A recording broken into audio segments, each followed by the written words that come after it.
Bueno, nos vamos a Valparaíso, porque allí tomamos contacto con el alcalde de esa ciudad puerto, Jorge Charp.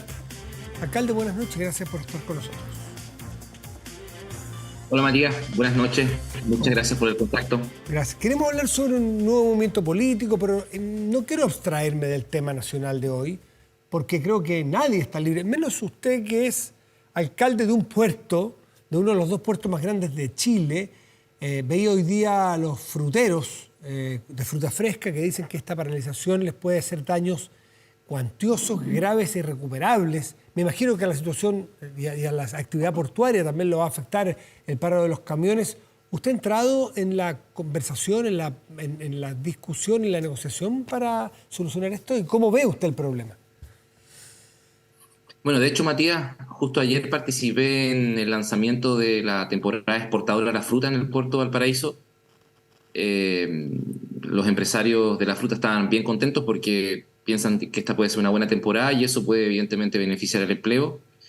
Lo que se produjo hoy día en la Ruta 68, que fue uno de los epicentros de la movilización de los camioneros, no tiene ninguna justificación, más pensando de que el gobierno, tú lo dijiste en tu presentación, ha puesto sobre la mesa 1.500 millones de dólares.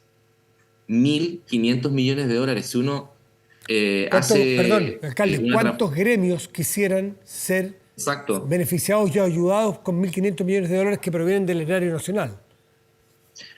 Claramente, eso equivale más o menos a 10 centros de salud de mediana complejidad y de mediano tamaño. Estamos hablando de una barbaridad de recursos y aún así esta gente tiene las carreteras del país paralizadas. De verdad no tiene ninguna justificación. Por eso nosotros, más que negociar o entrar a mediar, como han hecho otras autoridades erradamente, a mi juicio, lo que hicimos con el Consejo Municipal, Matías, hoy día es interponer un recurso de protección ante la Corte de Apelaciones de Valparaíso para que la Corte ordene el despeje de las rutas. Puede ser muy legítima la demanda del alza de la benzina, afecta a todos los chilenos por igual, pero para eso está el diálogo con el Congreso, para eso está el gobierno, que además entiendo ha puesto, como tú bien comentabas también, una propuesta sobre la mesa.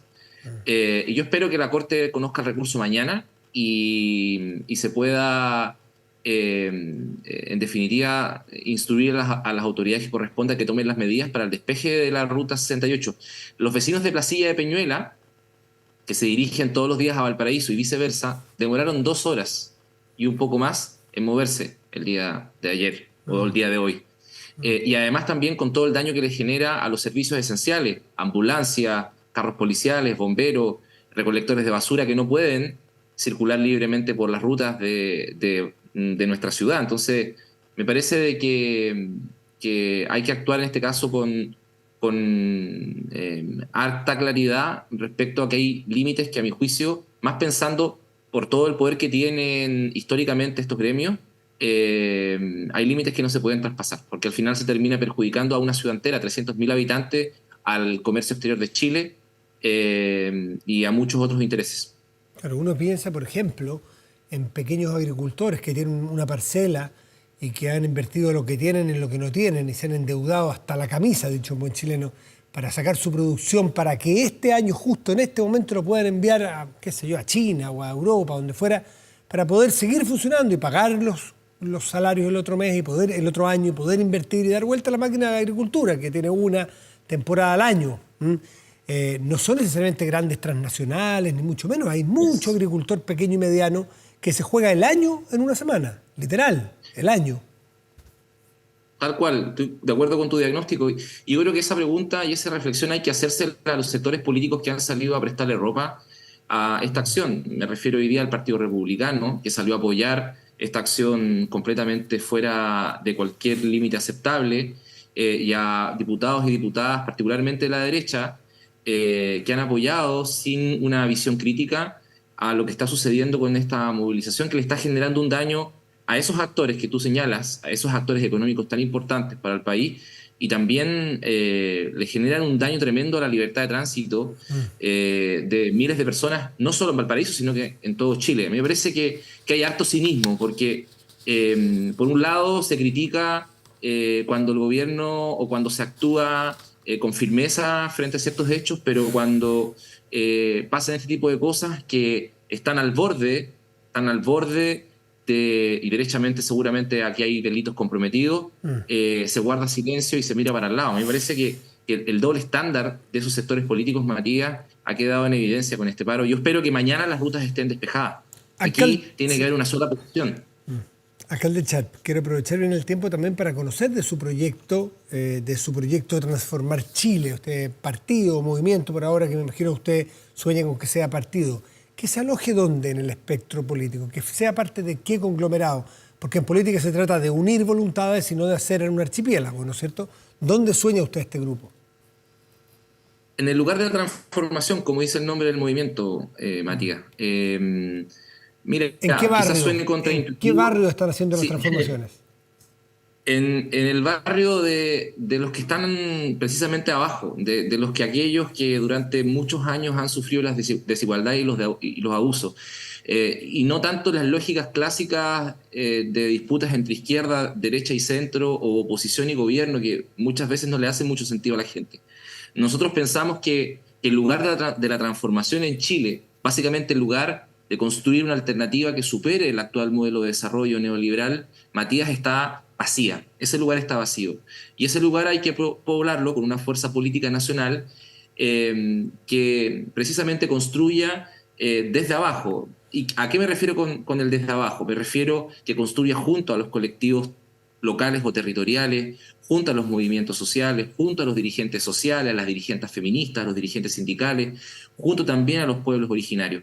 Nosotros pensamos que el sistema político, Matías, está tan cerrado, se ha ensimismado a tal punto que no nos quedó otra que tener que optar por legalizar una herramienta, en este caso un partido político, para poder disputar las elecciones que vienen y darle espacio y construir un lugar que hoy día nosotros pensamos que no existe. Eso, yo ese le es el preguntaba aporte. por barrio, le preguntaba al barrio político, no un barrio geográfico. Me imagino, no, sí lo entiendo. Sí, Sí, claro. Por si alguien no lo había entendido. Ese espacio dice que no está lleno. ¿No lo llena el Frente Amplio, del cual usted formó parte, generacionalmente, grupalmente? Y si no es así, ¿nunca estuvieron y usted estuvo equivocado o ellos abandonaron ese espacio que describe? Me parece, Matías, que en el Frente Amplio hay una renuncia sistemática a sostener las banderas, las propuestas vinculadas a la transformación. Y cuando me refiero a vinculada a la transformación, me refiero a la vinculada al modelo de desarrollo. El ejemplo más nítido de esto, Matías, tiene que ver con la discusión que se dio lugar a propósito del TPP-11. El TPP-11 no era parte del programa del presidente Boric, pero aún así el gobierno empuja, incluso a pesar de algunos sectores del Frente Amplio y de Prodignidad, un tratado que no estaba dentro del programa de gobierno, que al final, desde mi perspectiva y desde la perspectiva de Transformar y de muchos otros movimientos sociales, coloca una camisa de fuerza a la discusión en Chile respecto al modelo de desarrollo. Creo que el gobierno y el Frente Amplio creo que tienen que asumir el escenario en el que les toca actuar. Y creo que eso, a mi juicio, no está lo suficientemente asumido. ¿A qué me refiero con esto? Me refiero de que tenemos un escenario, nos guste o no nos guste, de conflicto, de crisis, de enfrentamiento con ciertos sectores políticos que se oponen a los cambios. Me refiero a la derecha política, aquella que está en el Congreso, que hoy día apoya el paro ilegal de los camioneros, y a la derecha económica, que no quiere que los cambios se concreten. Entonces, frente a este escenario, la posición, a mi juicio, del gobierno muchas veces se tiende a desdibujar. Nosotros pensamos que, independiente del rechazo a la nueva constitución, la discusión sobre el modelo de desarrollo es fundamental para poder abordar la crisis, para poder abordar la crisis económica, la crisis ambiental, la crisis política, la crisis social que vive nuestro país. Por eso pensamos que ese lugar está vacío. Ya, está vacío por abandono, por lo que deduzco sus palabras, abandono de un Frente Amplio. ¿Cómo comprende usted las palabras del presidente y que son bastante evidentes a la luz de los hechos? Otra cosa es con guitarra.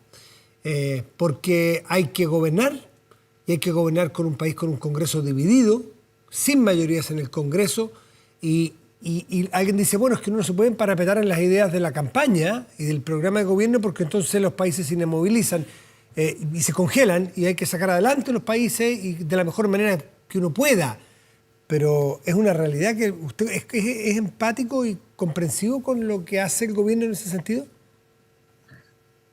Hay un punto que no podemos perder de vista, Matías. Creo que el gobierno del presidente Boric ha sido objeto de un ataque brutal de la derecha. O sea, la estrategia de la derecha, Matías, es la estrategia de la paralización del país. Ellos quieren profundizar la crisis. Mira, te voy a dar cuatro ejemplos de eso. En primer lugar, se la jugaron por el rechazo. El rechazo básicamente no supone nada, supone seguir en el mismo estado en que estamos. El apruebo era una posibilidad de resolver la crisis. O sea, paralizaron la posibilidad de que la crisis que hoy día vive el país pueda tener algún tipo de resolución. ¿La derecha? Se la jugaron por el rechazo. Sí, ¿lo paralizó la derecha o lo paralizó el 62% de los chilenos?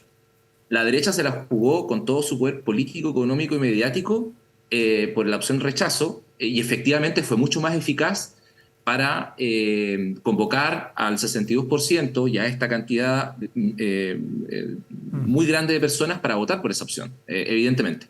Segundo lugar, tiene paralizado al Congreso con la censura a las comisiones. 13 comisiones que anunció el Partido de la Gente, los republicanos, la derecha y la UDI, que iban a censurar, con lo que básicamente se perjudica todo el proceso legislativo. Están paralizando el país con los paros de los camioneros que no tienen ninguna justificación y creo que también... ¿Usted siente que toda la oposición está detrás del paro? Porque una cosa es que haya grupo parlamentario en particular. O sea, ¿Usted está diciendo que la oposición está orquestando este paro de los camioneros? El Partido Republicano claramente hoy día salió a apoyar el paro. ¿Es la oposición completa al Partido Republicano? Yo interpelo a la derecha a apoyar las medidas que el gobierno en este punto ha planteado. Hasta ahora han guardado un silencio que me parece cómplice. Entonces, frente a este escenario de paralización, evidentemente el gobierno la tiene difícil. Entonces, si entendemos que el escenario es el que es decir, un escenario de enfrentamiento, de confrontación, un escenario de crisis, la agenda de cambio, la agenda de transformación se hace más urgente. Se hace más urgente porque lo que además está en juego no solamente es el bienestar de millones de chilenos, Matías, sino que también el sentido común. O sea, hoy día hay una disputa muy grande por el sentido común. Y cuando me refiero a la agenda de cambios y a la agenda de transformaciones, no me refiero a las leyes necesariamente que se aprueban en el Congreso. Para que la reforma, por ejemplo, tributaria o de pensiones se apruebe, van a tener que pasar meses. Estamos hablando de los cambios que la gente demanda hoy día. Por ejemplo, en la región de Valparaíso, donde viven 1.800.000 personas, Matías, existe una crisis en materia de transporte tremenda. Tenemos un sistema de transporte que debería ser modificado hace 20 años. Hoy día tenemos que entrar a resolver ese problema. Y ese problema se puede resolver sin recurrir al Congreso. Hay facultades, hay poderes, hay recursos en el ordenamiento jurídico que le permite al gobierno actuar. Lo mismo que sucede en materia de atención primaria de salud. En materia de atención primaria de salud, donde se atiende 14 millones de personas, estamos inscritos en consultorio, se pueden hacer muchas cosas ahora ya, que no tienen que pasar por el Congreso para poder cambiar la vida a todos los usuarios de los consultorios de Chile. O los problemas que tenemos en materia de deserción escolar, que son dramáticos por la falta de infraestructura en las escuelas. Tremendo. Por los problemas con los profesores. Entonces, ¿qué es lo que quiero decir con esto? Que frente a un escenario tan complejo, donde en definitiva se está jugando el bienestar de millones y el sentido común de millones respecto para dónde va el país, hay que actuar con una agenda de cambios ahora. Eso significa no renunciar a las ideas propias, a las ideas de cambio. Y esa es la invitación de transformar Chile. Alcalde Char, desde Valparaíso, le agradezco mucho este contacto y esta conversación como siempre. Que esté muy bien. A usted, Matías, que tenga buenas noches y un saludo a usted y a su equipo. Chao, chao, igual.